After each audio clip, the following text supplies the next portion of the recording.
Hey guys, welcome back to another episode of What Did I Get This Week? This is going to be episode 4, and for this episode we've actually got a pretty even split of books and figures. So for books it's going to be all manga from Viz, and then for figures we've actually got some really cool ones that I've been waiting a long time for. So without further ado, first book of the week is going to be Jujutsu Kaisen Volume 29. So we've only got one more volume of the main series to go until that's all available in English, and then, however many volumes the Modulo spin-off ends up being. Speaking of that series, I'm really enjoying it. I love Yuji almost as much as I feel bad for him. Now, normally, just generally speaking, my opinion on a series is pretty set in stone when I read the manga, which tends to be my preferred version of a series, and also usually the first version that I experience, if there are, other adaptations of it. But for JJK, the anime is actually really making me like it even more than I already did. Mappa's delivering more than we could have ever asked for with this season, which is somehow even a step above the first two seasons. But anyway, this volume cover is pretty sweet. We've got Sukuna in his full four-armed form here with the creepy smiling mouth on the cover. I won't actually show any pages this time around. I don't want to spoil what's going on in this volume, but everyone's really putting their all into the battle against Sukuna, especially with Yuta and his, 1 million IQ play. If you know, you know. But yeah, really great stuff, and looking forward to having the full series in print when that last volume comes out. Next up, we've got Volume 3 of Rai Rai Rai, and I have not started this one yet, which may or may not be a trend this week. I don't remember exactly how I found out about this series, but it was before there was an official release, and there were no scans if I remember correctly. I saw the first volume cover somewhere, and I really wanted to check it out, but like I said, I couldn't find any translations, but now here we are with the official translation, so that's pretty cool. I like the use of different finishes on the cover, so you can kind of see it's like mostly a matte finish, but then there's like some gloss for like this blood splatter, and then like the top here, and then the title, and then whatever these little guys on the back are, so pretty cool. But yeah, since I have not started this one, I don't really want to flip through it either. For another series I haven't read yet, we've got Volume 2 of the Twisted Wonderland manga, the Book of Octavinelle, if that's how you say it. I have everything Twisted Wonderland so far, well, at least manga-wise. I just need to find a good time to sit down and actually start it. I don't play the game, but I do follow Toboso on Twitter, and I could only see so many cute anime-fied Disney characters before I had to pick these up and see what it was all about. I really like this color page here on the front. Very cool. But yeah, and then the art book that came out last year is also really nice, which I enjoyed looking through. It has a lot of cool game art from Toboso herself. So. Next up is Kingdom Volume 4, and third verse, much like the first and second. I have not started reading this one yet. If you watched whatever episode it was when I got Volume 3, you'll kind of have gotten the full scoop there. But TLDW, haven't read it, planning to start it this summer though, probably. I kind of like having a summer project, if you will, since like back during school I used to read super long series like JoJo and Hajime no Ippo over my summer breaks. So I kind of want to keep that energy going with another long series this summer. Breaking the Trend is something I actually am reading, which is Chojin X. This is volume 11 here, and the covers of this series really never fail to amaze, and this one's one of my favorites probably, with Azuma here looking very cool. So another color page on the inside here, we've got young Vlad here, and that's what most of this volume is the big battle against him. I think this series is pretty great, but it's also very dense with a lot of characters and a lot of lore to it. That's coupled with the inconsistent release schedule, which, I have no problem with that. But it does mean that it can be hard to remember everything going on by the time a new chapter comes out. Really great stuff for Azuma in this volume though, and even though I may not remember everything chapter to chapter, it's still a good read, and I know one day I'll just reread it once the whole thing is finished. And then going back to stuff that I haven't read, we've got, I don't know if it's Cantauria in Japanese, I don't really know, but Volume 1 here. This one's been on my radar for a while, since Yukinobu Tatsu, mangaka of Dandadan, is always tweeting when new chapters of the series drop, so I've seen it on my timeline a lot. And the mangaka of this series, Kuramori, actually worked as an assistant for both Tatsu and Fujimoto, which I think shows a bit in the art, but more importantly, it means that this one will probably be pretty good. So yeah, looking forward to checking this one out. And then for the last book of the week, we've got the Ultraman manga, volume 21, and I actually have read this series, just not this volume or the last few for that matter. So I started this manga a few years ago, before I had even seen any Ultraman shows or movies or anything, just kind of having some general knowledge about the franchise. But even with my limited knowledge, I could tell that this was pretty different from the usual Ultra stuff. Like for example, they don't even grow giants to fight kaiju in this series. What I did read of the series, I did like, and I don't think you need to be a huge Ultraman fan to enjoy it, but of course there's going to be a lot of references throughout the entire thing. Side note, but I actually have gotten into Ultraman since starting the series, and now I've seen Tiga, Dyna, Gaia, and I'm currently watching Ultraman Nexus. I did actually have to put this manga on hold for a while, and I have not picked it back up in a couple years.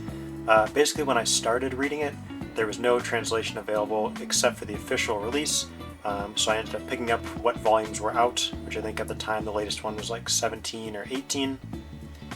And then after reading through all of those, I had to put it on hold since there were no translations for the newer chapters. I think now it's getting a simulpub on Viz Manga, but I honestly haven't checked it out yet, since that's like a separate subscription from Shonen Jump, and I don't really want to subscribe to another service, even if it is pretty cheap, just to read a single series. But basically, not sure when I'll pick this one back up. When I do, I'll probably just end up starting over since it's been a couple years. But yeah, solid read, and I think I'll enjoy it more now that I've actually seen some Ultraman shows. Moving on to figures, we've got the event exclusive Beast Gohan from Dragon Ball Super Hero, and I finally have it months and months after whatever convention it was exclusive to, Comic-Con maybe. I ended up getting him through P-Bandai since I did not go to the convention. I do have the regular release of Beast Gohan, and normally I don't really care about these exclusive repaints, but something about this one really caught my attention. I don't know, I just like the purple and the pink is very cool, I think. The energy effect, which is also done in purple with the pink lightning, is really nice. And the whole figure, like a lot of the exclusives, has that like shiny, pearlescent kind of finish to it with the translucent hair. But yeah, otherwise, it's the same base figure as the original. It does not come with the Makanko Zappo effect piece, but other than that, I think it has all the same stuff.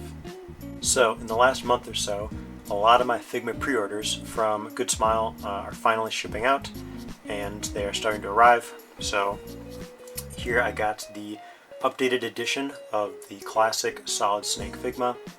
This one was pretty cool to see go up for pre-order. I've always wanted this guy. He was a very popular figure back in the day. Like early 2010s, there were a lot of memes that involved this figure, like stop motions or meme pictures or whatever. It's kind of interesting because I feel like a lot of people probably knew about this figure or had seen it before without even really being into import figures or collectibles or anything like that. There are some pretty noticeable differences between the original and this updated version here, mostly in the head, which I think is all new, and then the coloring, which is more blue instead of the original, which was a little more turquoise green. But the core figure itself is the same. But yeah, this guy's kind of giving me real nostalgia for like old school YouTube and all those stop motion channels I used to watch, so very excited to finally have it myself. Figma overall is pretty good with re-releasing some of their older, more popular figures, and here's one of the ones that I was most excited about, which is the Doomslayer from the new reboot series of games. I absolutely love the Doom franchise, which I really got into after playing the Switch ports of Doom 2016, and then I went back and played all the other games, and then played Eternal, and most recently Doom the Dark Ages. I actually used to have the original Doom on Super Nintendo, like the red cartridge, when I was collecting retro games, but unfortunately I ended up selling that at some point. But yeah, anyway, I've played all the mainline games in the series and absolutely love it.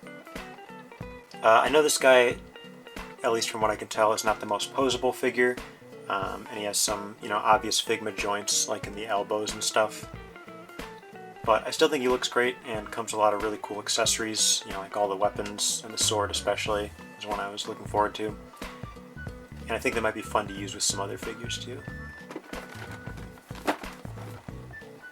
And then last thing from Figma, one of the Figma or Figmas that I've wanted the most are the Splatoon Inklings. So they finally re-released these, which I was very happy about. It's awesome how many different weapons and like styling options they come with. And it's also really cool that you get 2 figures. And then the customizing options are only going to be expanded once I get the re-release for the Inkling Boy 2-pack as well. I also have the Off the Hook pair on pre-order, so looking forward to those. Don't remember exactly when they come out, but sometime this year. Truth be told, I've only played a little bit of Splat 2 on my Switch. It's kind of hard for me to get into multiplayer games since I always feel the need to be caught up with things. And with multiplayer games, what that means is playing regularly for as long as the game is live. At least, for my super extra unnecessary definition of being caught up with stuff. But basically I don't like being out of the loop on my hobbies, and multiplayer games can change so quickly and have such long life cycles that sometimes it's intimidating to get into them. But anyway, all that aside, I still love the world and the aesthetics of the Splatoon universe. The Dark Horse art books are really great, by the way, and I highly recommend them if you're into the franchise.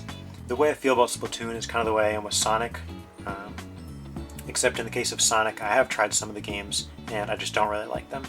But I am really into the characters and all that. But yeah, super excited to finally have these. Looking forward to getting them out of the box. And then the last figure of the week, as well as the last thing I picked up, is going to be the new Mezco Casey Jones, the red shirt version with the American flag mask. So I had the original version as well, but I'm a huge Turtles fan, and this guy looked great, so how could I not pick up this version as well? I really had a lot of fun taking pictures of this guy. Mezco figures always look really good in photos. Their figures are very expensive, but with how much they come with and how great the sculpting, painting, and soft goods are, I honestly can't say that they aren't worth the money spent. Well, at least for where we're at in the toy industry nowadays. Obviously everything is overpriced, unfortunately, but for where the standards are currently, I think they are pretty fairly priced. The only area where these figures lack a little bit is in articulation, but it's still very solid. Some figures more than others depending on how much clothing they have, but the sacrifices that they make for aesthetics I think are fine. Alright, so that was everything I got this week. Here's my favorite pickups, so Jujutsu Kaisen, Chojin X, and then the Inkling Figmas. This was a more exciting week than I was expecting. I didn't really know that Casey or the Figmas would be coming this week.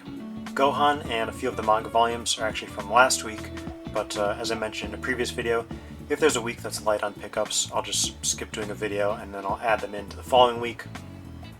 Which, on a related note, there's probably going to be no What Did I Get This Week next week, but I will try to get another Ami Ami haul video up, maybe. We'll see. But anyway, hope you guys enjoyed, and we will see you next time.